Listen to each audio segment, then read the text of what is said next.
everyone. How are you doing today? My name is Lindsey Hollin. I am your host of Farm and Ranch Friday podcast. Sorry about that. Uh-oh. Sorry, got a little feedback for everyone. Oh, um, Sorry about that. My name is Lindsey Hollin. I'm your host. I am here with Halle McCrory. She is one of our rock star agents. If you followed the last podcast where we did kind of the best practices for preparing for an open gate. Halle is new to Farm and Ranch. She is actually I'm actually one of her mentors, helping her with this. She came to me. She had a few ranches ahead of this and said, "Hey, I need some help. I'm an expert in homes. I'm an expert in buildings, in new construction. But I'm in an area of San Angelo, and I'm getting these leads. So, as her broker, we took the time out to talk about some things. And there was this really awesome ranch she wanted to promote, and explaining open gates and how they're similar and different from open houses. So, if you didn't see that, watch the podcast before this.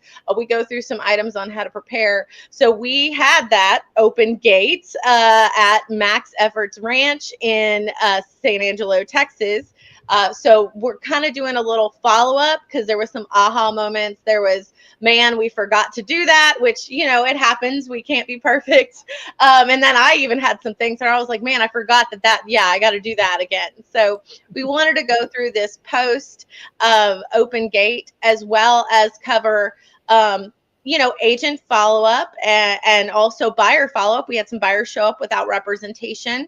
And prior to this prior podcast, Halle covered squeeze pages and tricks in marketing. So kind of going through that follow-up as well. So very excited to have Halle. Thank you for joining us again. yes, of course. Always fun. I know. So as you can see on the screen, this was her flyer that she promoted about the open gate. And, she also had that QR code in there, and we wanted to let y'all see kind of what we were working with. I think I'm just going to cover. There was a few things from the last meeting. I actually had other farm and ranch agents call me. They're like, "Hey, I don't know if you know this, but we do XYZ." And I'm like, man, I forgot that from our list. So just to cover a few things when preparing for the open gate. The one thing is that it's not a single home. Obviously, it's multiple improvements on acreage. As you can see, this ranch is 330 acres. So there's a lot of ground to cover. And you're going to need some help because you may be at, the headquarters working on the improvements or talking about the improvements with one client. And you're going to need some helpers to be driving around those other clients in a buggy and seeing the high points of the land. So Halle did an amazing job. She had some seasoned helpers as well as some rookies that were learning the ropes. And that was a point we wanted to talk about because you do not, for liability purposes, and for selling purposes, want these clients and these agents who've never seen the property before going out on their own. These ranches may have animals. They may have, in San Angelo and some other West Texas towns, everything has thorns. We have rattlesnakes, the wildlife, especially if it's a very big, exotic high fenced ranch. So you want to make sure that one, you're keeping your clients safe and you're keeping those agents safe, those guests that are coming to the open gate. But also too, it keeps you in control of the pace. Presenting the property just like when you present an open house. Obviously, you show them in a certain order based on the features, and the same production is done in an open gate. And it might be better to show them the high points of the land first before showing them the improvements in the house and things like that.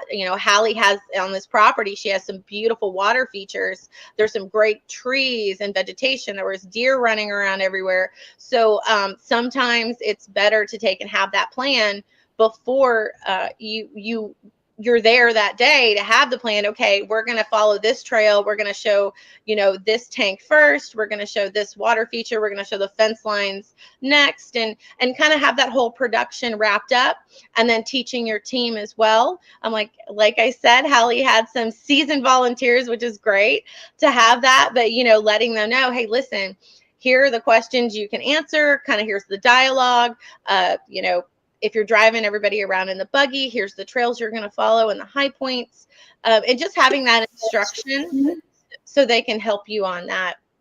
I did cover having a route to drive the ranch. That's something I do prior to the actual day of. Obviously, if like we said, we started with, how to prepare for an open gate. One of the things you want to do with the client is not only prepare the fence lines and prepare driving paths so it's easy to get through, whether it be with a buggy or a truck. But having that presentation, so you're showing the best attributes of that ranch and you don't miss out, because obviously water features, fence lines, any improvements, wildlife, vegetation. We had a client, Halle and I were on the buggy, and they were just naming all the trees and all the bushes. It was, that matters to some buyers depending on how they're going to use the ranch. As some of y'all know, a lot of the hardwoods can tell you a lot about the water table and if there's water features there or there's water underground. So it and a lot of people just like trees in general. So to be able to say, man, look at that big oak tree, and knowing where they are on the property so you can feature, the beauty of the ranch. So that was something I like to do well before, even in my listing interviews with a client. So we're prepped for that day, and it looks good. And like I said, has that Sunday best on. And once again, the reason you have good helpers is no one walks around alone, for many reasons, especially for liability reasons. And also, your client may have sections of the property he doesn't want people, he or she doesn't want people to see. In this scenario with Halle, the client actually had a storage building, had a bunch of stuff in it, was kind of an eyesore, and she didn't want anybody to see that. So, knowing kind of where to guide them, and also your team of helpers can guide that. And with the safety side of things, there's two sides to safety. There's safety to your clients and your guests, and then safety to your agents. We had a bunch of women out there, and Halle and I were gone sometimes, and sometimes people were left up front by themselves. So what is your safety plan as far as if someone showed up, knowing that it's a ranch in the middle of nowhere, how are you going to handle that situation, and how are you prepared for that? Also, if there's an emergency on the ranch, say you have a client that has a medical emergency, what's the evacuation plan to get them to medical care very quickly? Some of these ranches, the only way you can really get medical care there quickly is by chopper. I know some people have actually, in the farm and ranch world, have invested in some of that life flight memberships for those scenarios, and we have had that happen. Not only agents, but somebody falls down. We've had people fall out of buggies. I mean, anything can happen, when you're in the field. So having that plan in case the worst case scenario does happen. Rattlesnake bites, obviously time is of the essence there as well, and those things do happen. We have a bunch of horror stories from agents and close calls with rattlesnakes in the farm and ranch field. So in West Texas. I got a little worried being in San Angelo. The weather was really hot that day. We actually had a beautiful day, and I'm like, are they coming out today? I wore my snake boots. That's the other thing about hazards, dressing appropriately. Not everyone understands when they come to a ranch about those hazards. People come in flip-flops and sneakers. So making sure that at least your staff and your help is prepared. We had our snake boots on. It was, we knew we were riding in an open buggy. We had our hoodies, we had covers, we had all the things you need to show a ranch. You're not coming in high heels to the open gate. Although sometimes we have guests that do, and just making sure that if there's any tripping hazards, they're taken care of. Some of this might actually sound pretty, common sense, but it's our job to think ahead of time for our clients and then for the agents and our helpers. So it never hurts to just have that reminder there. So, on that, moving forward, Halle had, I commend you. You had a great showing. I know that you always think you could. I know that you're like me. We always know we can do better. We should have done something different. But you did for a farm and ranch open gate. I will tell you, you had a great showing. She had agents show up. She had neighbors show up. She had clients. She had customers without representation show up, and now they could be potential buyers. So, Halle, you want to tell us a little bit about, kind of your feel of doing it for the first time? Yes. And we talked about, so that my biggest thing that I'm about to say, we actually covered last week. And I think the biggest thing that if I could do it again, I wish I would have started marketing it earlier. I'm so used to only marketing a week out for residential properties, but with farm and ranch, it's very clear that you need to do it, I think, minimum 2 weeks, but I don't know, based off what we've talked about, it seems like 3 weeks to 4 weeks, a month is probably the best. I guess I just didn't realize how much of farm and ranch is out of town buyers and out of town agents bringing these buyers. So I didn't think about the time and planning it takes for these people to, take off whatever they're doing, make a plan to come in town, whether that be driving, flying. I mean, Texas is huge, so could even be from a neighboring state. Just, taking that or giving them that period to plan to come. So I feel like we potentially could have had even more people. But yeah, I think that's my biggest, I don't want to say regret, but going in the future, that's the biggest thing I want to focus on is getting this marketing out earlier.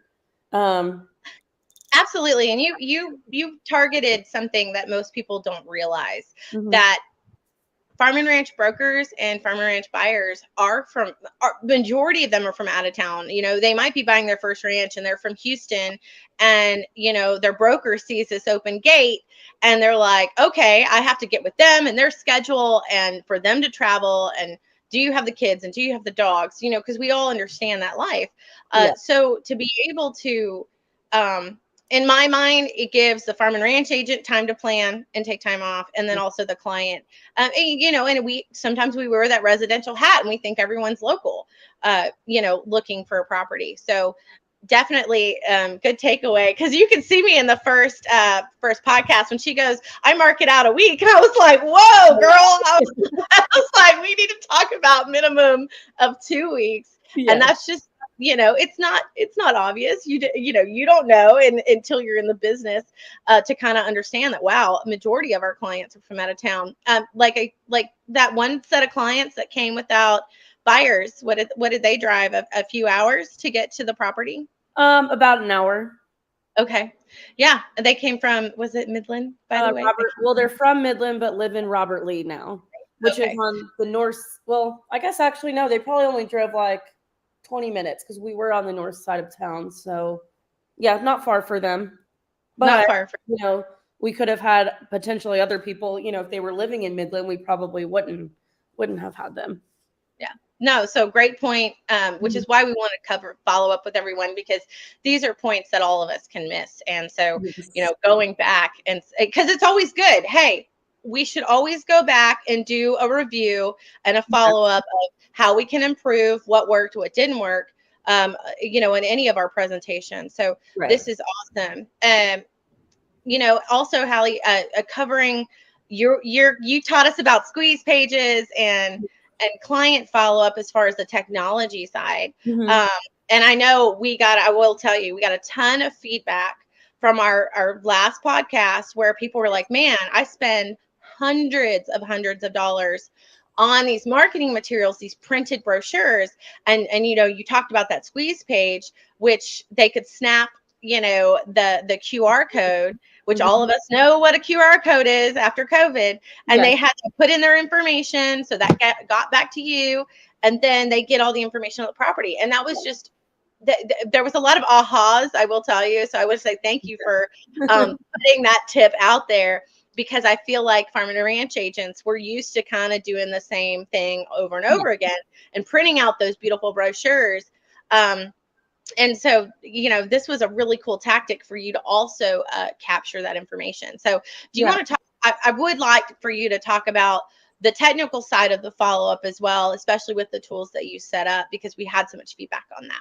Yeah. Do you want me to show how to do the squeeze page real quick again as well? Or do you just want me to, Yeah, cover the squeeze page, and then then show kind of some of the follow-up that you would do from, this is a person that signed into the squeeze page. Here's kind of the campaign. Right. because I feel like you had potential clients show up, and then you had clients that maybe this wasn't a good fit for, and how to do that drip campaign or stay connected. You are the social media guru and the lead generator. So I like on the tech side. No, I don't care if you're selling farm and ranch, homes, or commercial. Follow up is key, and your tools that you use, no matter what division of real estate, is important. So thank you so much for doing that for us. So let me do a screen share. Let's say entire screen. Click share. Okay. Can you see my screen now? Oh no, I think you have to. Oh, did that work? Gosh. Yeah, it's up. Matrix. Okay. So first order of business, you need to have a Canva profile. They have free ones. This is the flyer that we made that you can see, that you saw on the previous screen. So here's your KV Core page. And this is the dashboard where you log into, and we all get this free with EXP. So you're gonna want to go to lead engine, build squeeze page. We're gonna go to single property, and here we'll type in the address of the ranch. Automatically comes up, and we'll put open gate. So when somebody is added to this, and well, you'll see. But when someone adds themselves, we'll know they're from the open gate by this source code. And then I personally do where they have to look. They have to sign in and put their email and name before they can even see the information on the property. And then we click generate link. Get that. Go back. So let me delete that. So you make your pretty flyer page, and then we'll go on the left. Oh gosh, this little button is, oh, there, I can move it. So we're going to go to, I don't know why this won't, hold on. Well, normally there is, hang on. Normally there is a QR code. Go to apps and scroll down. Is it apps? And scroll. There you go. QR code. There we go. Okay. They must have just recently changed that. I know, when they update and change, it's like you're used to looking in one spot. I'm sure it was like they had, oh, well, now it comes up QR code. Okay. Maybe I'm just crazy. So now you have your QR code. And instead of, as agents, I feel like we all hate that awkwardness at an open house, or in our case, an open gate, of trying to get people to sign in, even if it's something the seller wants you to do, so they have a record of who's in the house. It's always this awkward interaction of trying, the people know you're trying to get their information and whatnot.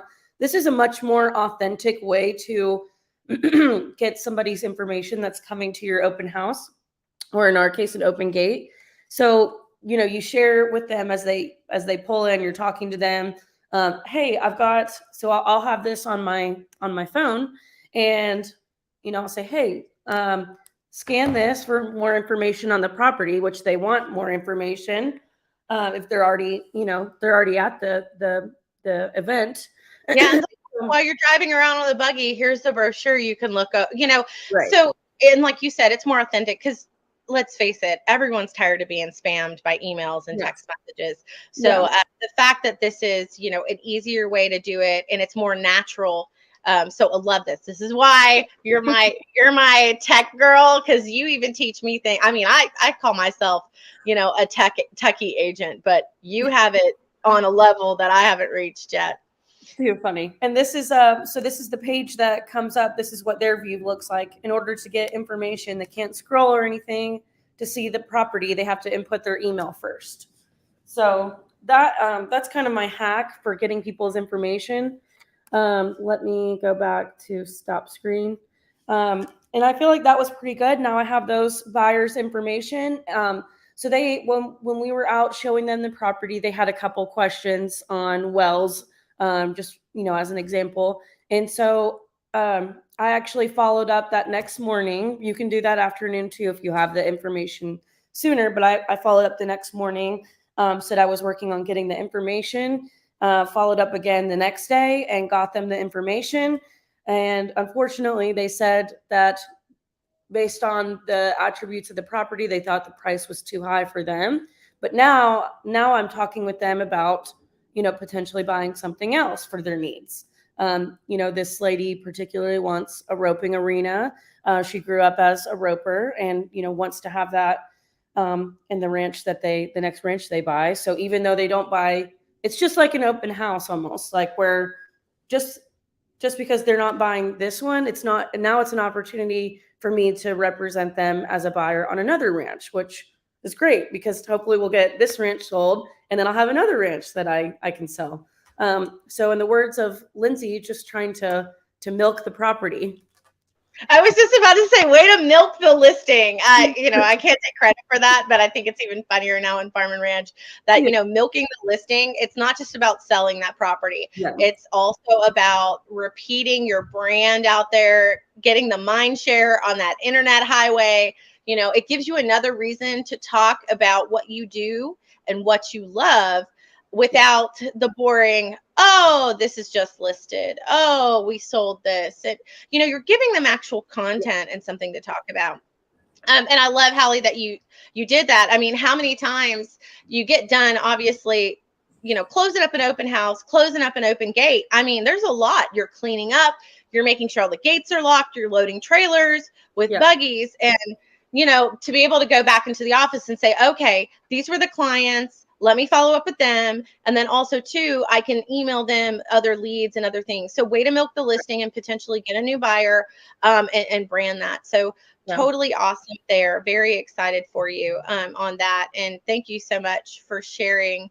I know we kind of had a quick day on the follow-up side, but I'm very proud of you. If y'all missed out or y'all have any questions, please reach out to Halle. Halle, if you want to drop, where are they following you? Is it at the Halle home? So, yes, I actually put it in my name. Right.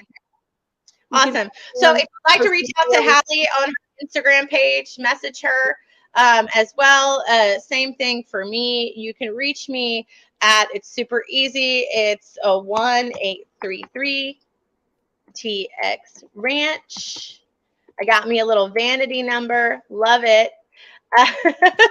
Yeah, so 1-833-TX Ranch. You can call me, you can text me there, or if you'd like to schedule a one-on-one, I do have an open calendar. You can book a time to chat with me and whatnot, and we can go over whether it be in-depth farm and ranch stuff, open gates, or like I said, if you're looking to move to EXP and you're a farm and ranch agent, we're happy to help you and tell you about these awesome opportunities that we have collaborating with amazing agents like you, Halle, and me.